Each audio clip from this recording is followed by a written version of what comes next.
dense onion bread, a meal in itself. And remember, onions are full of vitamin B, potassium, and 12 antioxidants.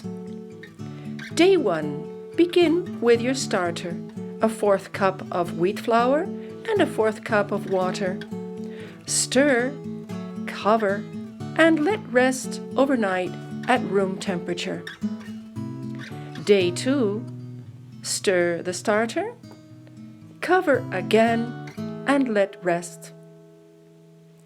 Day 3, the starter is ready. Let's prepare 3 large onions. Peel the onions, chop coarsely, and blend well. We're also going to add some spices, 1/2 teaspoon of cumin, 1/2 teaspoon of sugar, and 1 teaspoon of salt. Mix all together, onions, starter, spices, and 4 cups of whole wheat flour. Knead the dough for half an hour, folding it over itself many times.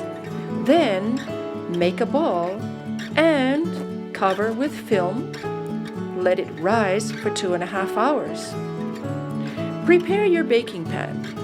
Butter the bottom, sprinkle some cornmeal, knead the dough, form a ball, cover, and let rise a second time. Now for 5 hours in a warm place. It's ready to bake in a hot oven for 1 hour. Let the bread cool before slicing. You may also enjoy it toasted. Thank you so much for watching this video, and thank you for subscribing to the channel. Enjoy!